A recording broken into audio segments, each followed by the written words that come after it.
चलिए अब खबरों का रुख कर लेते हैं। सीएम पुष्कर सिंह धामी ने रुद्रप्रयाग के अगस्त्यमुनि में जन संवाद और लखपति दीदी अभियान शक्ति को सम्मान कार्यक्रम में शिरकत की है।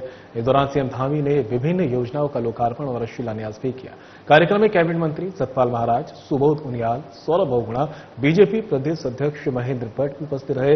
आइए अब आपको सीधा ले चलते हैं अगस्त्यमुनि का, जहां बीजेपी प्रदेश अध्यक्ष महेंद्र भट्ट और सीएम पुष्कर सिंह धामी कार्यक्रम में उपस्थित जनसमूह को संबोधित कर रहे हैं। मुख्यमंत्री द्वारा किए गए कार्यों की जानकारी माननीय मुख्यमंत्री आप सम्मुख रखेंगे। लेकिन पिछले जो सुन रहा था मेरी जानकारी में आया किस प्रकार से इस क्षेत्र को दिग्भ्रमित करने का काम किया गया, कुछ लोगों को दिग्भ्रमित किया गया। मैं मुख्यमंत्री जी का आभार व्यक्त करता हूं। पहली बार ऐसा कानून आपके द्वारा बना दिया गया है कि मेरे देश के 4 धाम अब इन उत्तराखंड के अलावा देश के किसी राज्य में नहीं बनेंगे। इसके लिए मैं आपका हृदय से आभार व्यक्त करता हूं। बीच में इस प्रकार की भ्रांतियां फैलाने का प्रयास किया गया। अब भ्रांति पैदा की गई। बाबा केदारनाथ प्रतिष्ठा, जो बाबा केदार सबको प्रतिष्ठा देते हो, उसकी प्रतिष्ठा यात्रा के नाम पर यहां की जनता को गुमराह करने का जिन लोगों द्वारा कार्य किया गया, मैं बाबा केदार का भी आभार व्यक्त करता हूं। इंद्रदेव ने उनकी यात्रा को जिस प्रकार से प्रभावित किया, कष्ट उनका हुआ, साथ साथ मेरे केदारनाथ की रुपया की जनता को उस कष्ट को सहना पड़ा। आपदा की परिस्थिति निर्माण हुई और आपदा की परिस्थितियों के बाद फिर मेरे द्वारा निर्णय लिया गया कि मेरे सरकार के 5 मंत्री, यहां 5 मंडल हैं केदारनाथ विधानसभा के अंदर। मैंने तय किया कि हमारे प्रदेश सरकार के 5 मंत्री उन क्षेत्रों में जाकर जन समस्याओं को सुनेंगे। आपदा प्रभावित क्षेत्र है, आपदा प्रभावित क्षेत्र के अंदर जनता की अनेकों समस्याएं होती हैं और ये मैंने इसलिए किया, मैं चाहता हूं केदारनाथ की जनता उत्साहित होकर मतदान करे। मतदान के महत्व को यहां के लोग जानते हैं और मतदान के लिए सबसे निराशा से उभरना पड़ता है।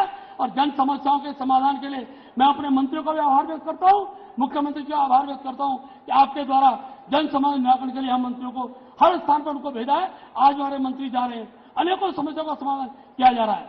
मित्रों, मुख्यमंत्री धामी जी के बारे में मैं बहुत लंबा विषय लेकर एक ही बात जरूर कहूंगा कि इस प्रदेश के अंदर जो इसका स्वरूप है, देवतुल्य स्वरूप, 4 धाम का स्वरूप, जिस प्रकार से इस स्वरूप को बदलने का काम कुछ लोगों द्वारा किया गया, जबरन धर्मांतरण का विषय रहा हो, जबरन भूमि अतिक्रमण का विषय रहा हो, इस प्रकार का कानून शायद ही किसी मुख्यमंत्री की हिम्मत रही हो, इसने खड़ा किया है। अभी नकल अध्यादेश के बारे में बताया हमारे भरत चौधरी जी ने, ये वास्तव में बहुत बड़ी, मैं कह सकता हूं, उपलब्धि है और उत्तराखंड का जो नौजवान है उसकी प्रति थी। हम आज जब इस मैदान पर यहां पर सब एकत्र हुए हैं तो इस अवसर पर एक संकल्प अवश्य लेते हैं कि शैला दीदी के उस सपने और उन कार्यों को आगे बढ़ाएंगे जो उन्होंने शुरू किए थे या जो उन्होंने जिनके लिए स्वप्न देखे थे। भाइयों बहनों, हम सभी जानते हैं आज हमारा देश हमारे प्रधानमंत्री आदरणीय मोदी जी के नेतृत्व में आज तेजी से आगे बढ़ रहा है। आज दुनिया के अंदर भारत का मान सम्मान बढ़ रहा है, दुनिया के अंदर भारत की वैश्विक पहचान बढ़ रही है। आज भारत दुनिया की 5वीं सबसे बड़ी अर्थव्यवस्था बन गया है और वो दिन दूर नहीं है जब भारत कुछ ही सालों में 2027 आते आते भारत दुनिया की 3री सबसे बड़ी अर्थव्यवस्था बन जाएगा। हमारे प्रधानमंत्री जी लगातार इसके लिए काम कर रहे हैं। भाइयों बहनों, आज इस बढ़ती हुई अर्थव्यवस्था में जहां लखपति दीदियों का सम्मान हो रहा है, तो मैं आप सबसे कहना चाहता हूं कि आज देश आगे बढ़ रहा है, हमारा प्रदेश आगे बढ़ रहा है।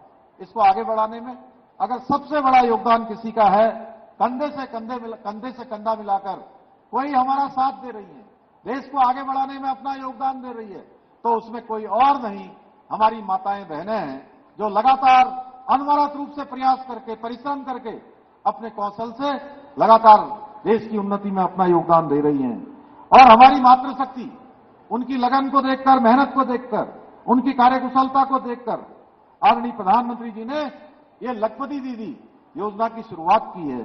आज लखपति दीदी योजना उन लाखों मेहनतकश बहनों के मेहनत, समर्पण और उनके स्वाभिमान का प्रतीक बन गई है, जिन्होंने अपने सपनों को साकार करने के लिए आगे बढ़ने का साहस दिखाया है। ये योजना विशेष रूप से ग्रामीण महिलाओं को सशक्त बनाने के साथ साथ देश के लाखों गांवों की अर्थव्यवस्थाओं को बदल रही हैं।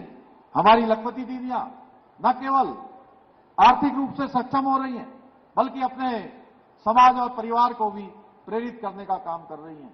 जहां वो स्वयं का रोजगार कर रही हैं, वहीं अपने रोजगार के साथ साथ अनेक लोगों को रोजगार से जोड़ने का काम कर रही हैं। अपने आसपास के लोगों को भी स्वरोजगार देने का काम कर रही है, रोजगार देने का काम कर रही है। मैं ये कह सकता हूं, जिस प्रकार एक छोटा सा दीपक पूरे घर को रोशन करता है, उसी प्रकार आप सभी बहनें, हमारी लखपति दीदियां अपने परिवार और अपने गांव और अपने आसपास के क्षेत्र के लिए स्वाभिमान, आत्मनिर्भरता के प्रकाश से सबको प्रकाशमान करने का काम कर रही है। मैं उन सभी माताओं बहनों को और बेटियों को, उनके जज्बे को नमन करता हूं, जिन्होंने कठिन परिस्थिति में भी कभी हार नहीं मानी और लगातार आगे बढ़ने का संकल्प लेकर आगे बढ़ रही हैं। और भाइयों बहनों, एक बात और कहना चाहता हूं, जब जब मैं लखपति दीदियों की बात करता हूं, जब जब मैं स्वयं सहायता समूह की बात करता हूं, तो पूरे प्रदेश के अंदर आज अनेक स्वयं सहायता समूह चल रहे हैं।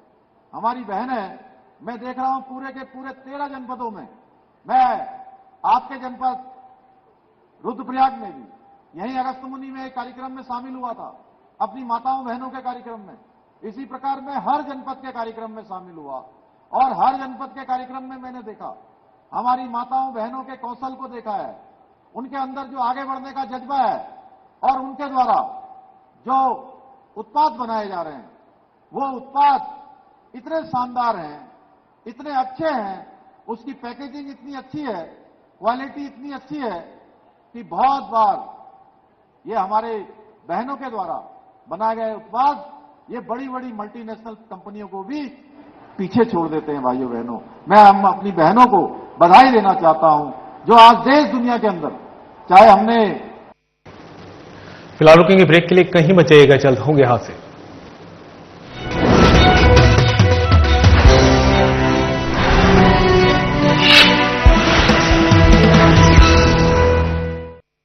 मुख्यमंत्री पुष्कर सिंह धामी के नेतृत्व में राज्य सरकार साइबर सुरक्षित उत्तराखंड बनाने के लिए कई मोर्चों पर काम कर रही है। साइबर सुरक्षा के मजबूत तंत्र से साइबर अपराधियों की धरपकड़ में तेजी आई है। साइबर अपराधों से निपटने के लिए देहरादून और रुद्रपुर में 2 साइबर क्राइम पुलिस स्टेशन बनाए गए हैं। इसके अलावा सभी जिलों में साइबर सेल स्थापित की गई हैं। आजकल साइबर अपराधी digital arresting, AI voice cloning जैसे आधुनिक तरीकों से साइबर ठगी को अंजाम दे रहे हैं।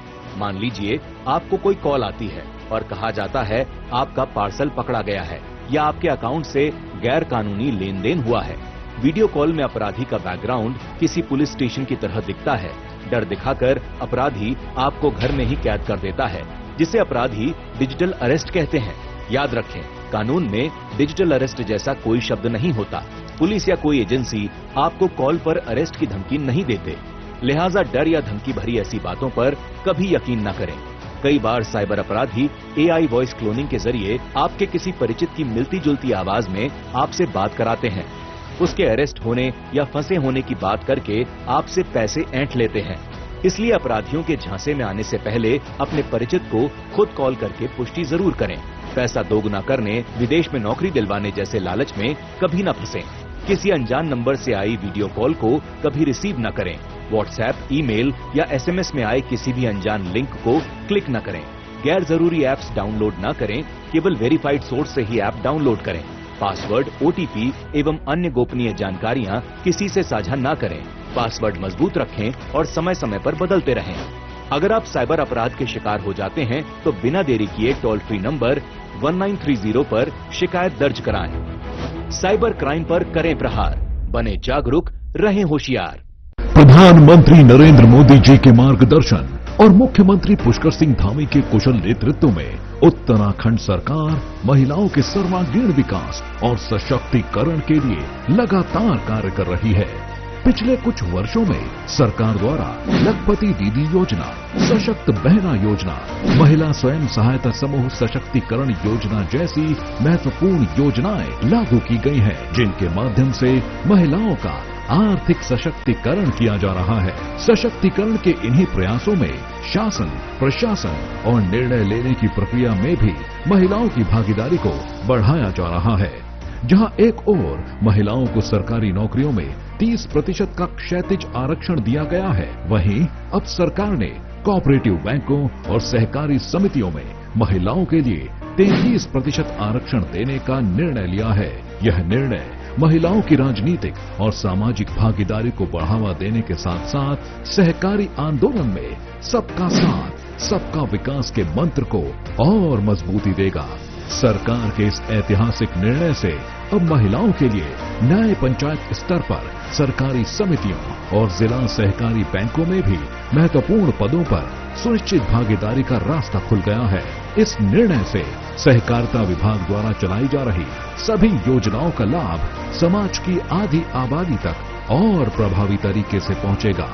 लैंगिक समानता और महिला सशक्तिकरण की दिशा में सरकार के ये प्रयास न सिर्फ महिलाओं को आर्थिक रूप से सशक्त बनाएंगे, बल्कि उनकी सामाजिक स्थिति को भी सुदृढ़ करेंगे। संकल्प से सिद्धि की ओर, सहकारिता से समृद्धि की ओर।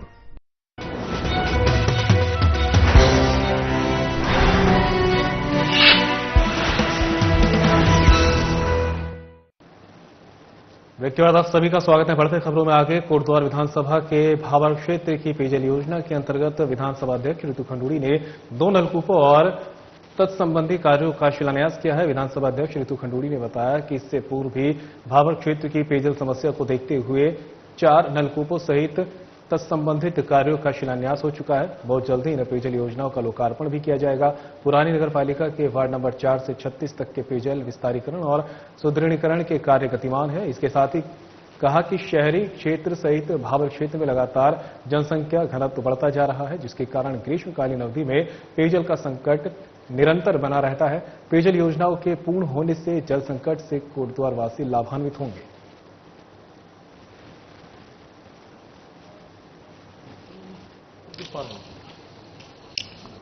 अपने 2 ट्यूबवेल्स का यहाँ पर शिलान्यास किया है और जो समस्या इस इलाके को हल दुखाता हो गया देवरामपुर, यहाँ जो पानी की समस्या थी उसको ये टैंक, ये जो हमारा नलकूप बन रहा है उसके माध्यम से हम लोग प्रयास कर रहे हैं कि लोगों को समस्या खत्म हो। आप देख रहे हैं आबादी धीरे धीरे बढ़ रही है और पानी की ज़रूरतें लोगों की ज़्यादा होती जा रही हैं। उसको देखते हुए अभी आज ही मैंने 2 नलकूप मारे हैं। एक अभी मवाकोट में होगा और एक यहाँ पर आपने देखा कर्णाश्रम में, इसका काम शुरू। कैबिनेट मंत्री गणेश जोशी ने आज शारदीय नवरात्रि के चतुर्थ दिवस के पावन अवसर पर परिवार के साथ मां डांट काली मंदिर देहरादून में पूजा अर्चना कर मां काली का आशीर्वाद लिया है। इस दौरान कैबिनेट मंत्री गणेश जोशी ने समस्त प्रदेशवासियों की सुख समृद्धि और खुशहाली की कामना की। इस अवसर पर दर्जा प्राप्त राज्य मंत्री कैलाश पंत भी उपस्थित रहे।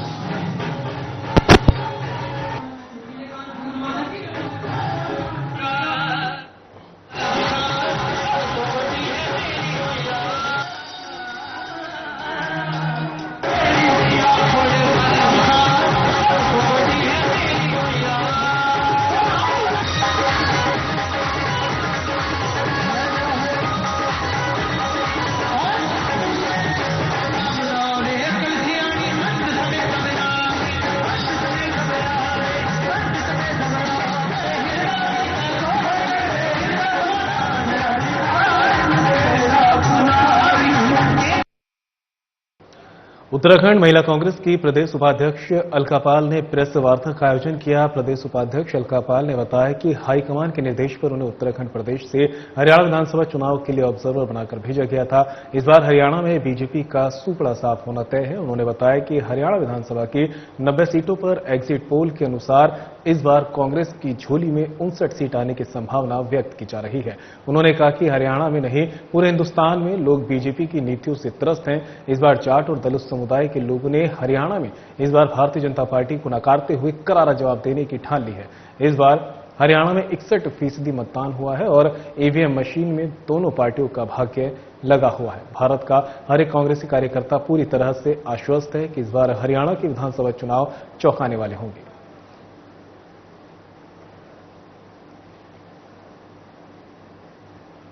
चाहती हूँ कि उन्होंने मेरे जैसे एक छोटे से जमीनी कार्यकर्ता को हरियाणा जैसे राज्य में काम करने का मौका दिया और संगठन की सेवा करने का मौका दिया। इसके लिए मैं तहे दिल से अपने हाईकमान का आभार व्यक्त करती हूँ। साथ ही आप सब लोगों ने इतना कीमती समय यहाँ दिया है उसके लिए भी आभार व्यक्त करती हूँ। देखिए, हरियाणा राज्य के अंदर जैसे कि आप सब लोग देख रहे होंगे, कल से जो रुझान आ रहे हैं और जितनी भी न्यूज एजेंसियों का एनालिसिस है उन सब में आप कांग्रेस की बढ़त देख रहे होंगे पूर्ण बहुमत के साथ। मैं ये आपसे निश्चित तौर पे बता देना चाहती हूँ कि पूर्ण बहुमत के साथ हरियाणा में कांग्रेस की सरकार स्थायी स्थिर सरकार बनने जा रही है। देखिए, पिछले 10 वर्षों की भाजपा की सरकार में हरियाणा में बहुत बड़ी एंटी इनकम्बेंसी थी। जिस तरह के वादे भाजपा के द्वारा हरियाणा में किए गए थे, वहां की जनता अपने आप को छला हुआ महसूस कर रही थी। देखिए, पूरा देश जानता है हरियाणा का किसान, हरियाणा का जवान और हरियाणा का खिलाड़ी, हरियाणा का पहलवान। लेकिन इन तीनों की दशा जो हरियाणा राज्य के अंदर हुई, तो उससे आप स्वयं अंदाजा लगा सकते हैं कि भाजपा पूरी तरीके से हरियाणा राज्य के अंदर बैकफुट पे थी। साथ ही आपकी बात थी कि कांग्रेस ने किन वादों को लेकर के, किन बातों को लेकर के गई। कांग्रेस ने अपने मैनिफेस्टो में जिन चीजों को शामिल किया उनसे कोई भी वर्ग अछूता नहीं रहा। हमारी 7 गारंटी योजनाएं उसमें लागू की गई, जिसमें महिलाओं के लिए भी, बुजुर्गों के लिए भी, युवाओं के लिए, खिलाड़ी के लिए, सबके लिए मैनिफेस्टो में विधिवत योजना। तो वहीं चीला मार्ग पर स्थानीय लोगों की गुंडागर्दी का मामला सामने आया है। दिल्ली निवासी 2 युवकों को स्थानीय लोगों ने किसी बात पर लाठी डंडों से इतना मारा कि वे अस्पताल पहुंच गए। गंभीर हालत होने की वजह से एक पर्यटक को दिल्ली रेफर करना पड़ा, जहां पर्यटक ने इलाज के दौरान दम तोड़ दिया। पुलिस ने मामले में दोनों पक्षों की ओर से तहरीर मिलने पर क्रॉस मुकदमा दर्ज किया है, लेकिन पर्यटक की मौत के बाद पुलिस ने दूसरे पक्ष के 5 लोगों को गिरफ्तार कर जेल पहुंचा दिया है। मामले में अभी 5 हमलावर फरार बताए जा रहे हैं, जिनकी गिरफ्तारी के प्रयास पुलिस कर रही है। तो वहीं पुलिस कप्तान लोकेश्वर सिंह ने जानकारी देते हुए बताया कि जांच में पता चला है कि दिल्ली के 2 पर्यटकों के साथ मारपीट करने में 10 स्थानीय लोग शामिल हैं, जिनमें से 5 आरोपियों को पहचान करने के बाद गिरफ्तार कर लिया गया है। बाकी की पहचान कर गिरफ्तारी के प्रयास जारी हैं। पुलिस कप्तान ने लोगों से किसी भी विवाद में कानून अपने हाथ में नहीं लेने की अपील भी यहां पर की है। उन्होंने बताया कि शांति व्यवस्था भंग करने की इजाजत किसी को नहीं दी जाएगी।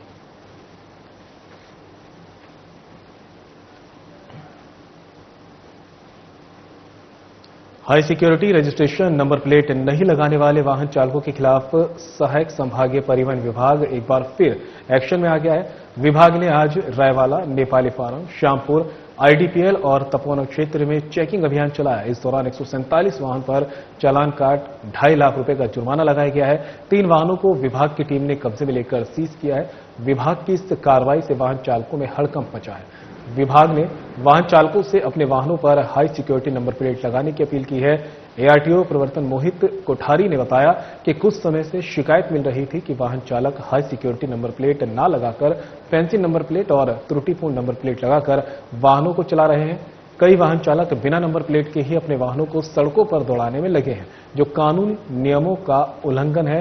इसलिए चेकिंग कर नियम तोड़ने वाले वाहनों को पकड़कर उनके खिलाफ कार्रवाई की गई है। तो वहीं चेकिंग के दौरान विभाग के कई अधिकारी शामिल रहे।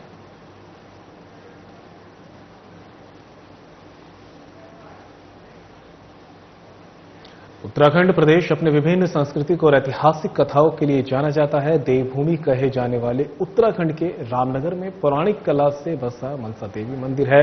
मंदिर के पुजारी चंद्रदत्त ने बताया कि मंदिर की स्थापना 2002 में हुई थी। इससे पहले माता की पूजा एक पीपल के पेड़ पर होती थी, जिस पर माता मनसा देवी की छाप आज भी साक्षात मौजूद है। इसके अलावा कुछ प्राचीन पत्थरों पर मूर्तियां और कलाकृतियां भी बनी हैं, जो खुदाई के दौरान प्राप्त हुई हैं। इन मूर्तियों और कलाकृतियों को देखकर सदियों पुराने इतिहास का अंदाजा लगाया जा सकता है। स्थानीय लोग इसे पांडवों के काल से जोड़कर देखते हैं। पुजारी चंद्रदत्त ने बताया कि मंदिर के ऐतिहासिक होने के बावजूद भी प्रशासन द्वारा मंदिर के रखरखाव में अभी तक कोई सहयोग नहीं किया जा रहा। न ही पुरातन विभाग ने मंदिर के पौराणिक कला से जुड़ी मूर्तियों और कलाकृतियों की सुध ली है। मंदिर के पुजारी और स्थानीय लोगों ने सरकार से मंदिर की देखभाल करने में सहयोग करने और पुरातन विभाग द्वारा मंदिर का सर्वे करने की अपील की।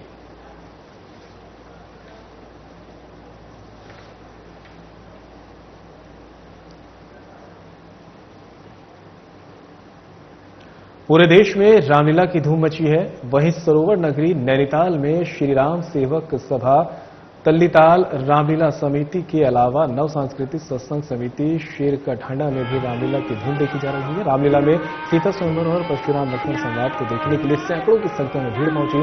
रामलीला देखने आए दर्शकों ने कलाकारों की जमकर प्रशंसा की। रामलीला में सीता स्वयंवर और परशुराम लक्ष्मण संवाद देखने के लिए दर्शक 4 घंटे तक मैदान में बैठे रहे।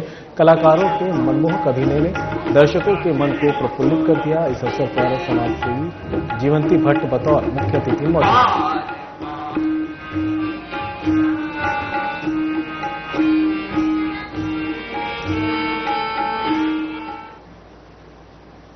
और फिलहाल बुलेटिन में मेरे साथ इतना ही, लेकिन जाते जाते आपको हरिद्वार की हर की पौड़ी लिए चलते, जहां पर गंगा आरती का सीधा प्रसारण जारी है।